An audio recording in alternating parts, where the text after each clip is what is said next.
Hi friends, ಎಲ್ಲರೂ ಹೇಗಿದ್ದೀರಾ?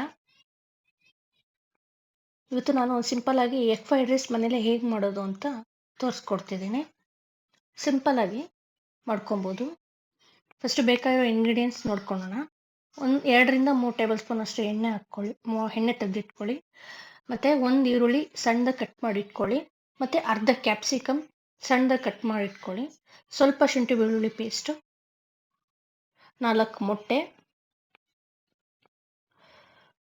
ಸ್ವಲ್ಪ ಟೊಮೆಟೊ ಸಾಸು, 1 ಟೇಬಲ್ ಸ್ಪೂನ್ ಅಷ್ಟು soya sauce, half table spoon ಅಷ್ಟು ಪೆಪ್ಪರ್ ಪುಡಿ, ಅರ್ಧ ಟೇಬಲ್ ಸ್ಪೂನ್ ಅಷ್ಟು ಖಾರದ ಪುಡಿ, 1 ಟೇಬಲ್ ಸ್ಪೂನ್ ಅಷ್ಟು ಧನಿಯಾ ಪುಡಿ, ಮತ್ತು ವೈಟ್ ರೈಸು. ಇವಾಗ ಬಾಣಲೆಗೆ ಎಣ್ಣೆ ಹಾಕ್ಕೊಂಡು ಈರುಳ್ಳಿ ಹಾಕ್ಕೊಳ್ಳೋಣ. ಈರುಳ್ಳಿ ಹಾಕ್ಕೊಂಡು ಚೆನ್ನಾಗಿ ಹುರ್ಕೊಳ್ಳೋಣ.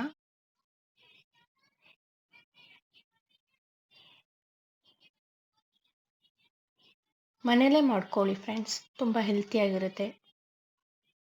ಸ್ವಲ್ಪ ಕ್ಯಾಪ್ಸಿಕಮ್ ಸೇರಿಸ್ಕೊತಿದ್ದೀನಿ ಇದಕ್ಕೆ. ಇವಾಗ ನಾನು ಕ್ಯಾಪ್ಸಿಕಮ್ ಹಾಕ್ಕೊಂಡು ಹುರ್ಕೊಳ್ಳೋಣ ಫ್ರೆಂಡ್ಸ್.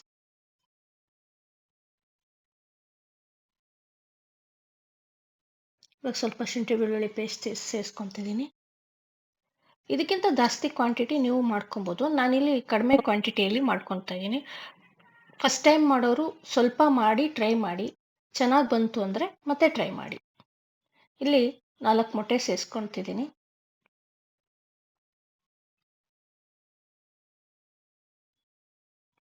ಈ ಮೊಟ್ಟೆನ ಚೆನ್ನಾಗಿ ಸ್ವಲ್ಪ ಹುರ್ಕೊಳ್ಳೋಣ.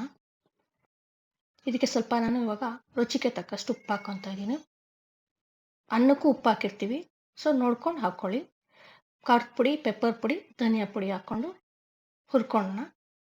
ಮಿಕ್ಸ್ ಮಾಡಿಕೊಂಡು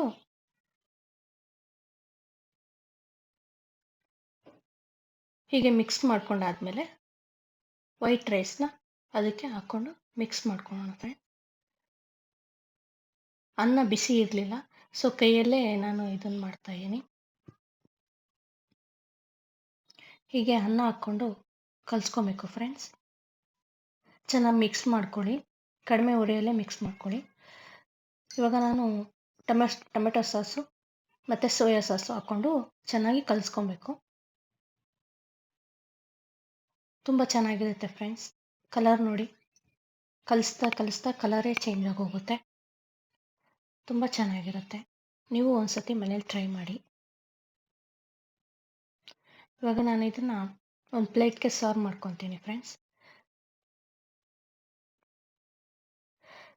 ಪ್ಲೀಸ್ ನನ್ನ ಚಾನಲ್ನ ಸಬ್ಸ್ಕ್ರೈಬ್ ಆಗಿ, ಲೈಕ್ ಮಾಡಿ, ಕಮೆಂಟ್ ಮಾಡಿ, ನಂದೇನೋ ತಪ್ಪಿದ್ರೆ ತಿಳಿಸಿ.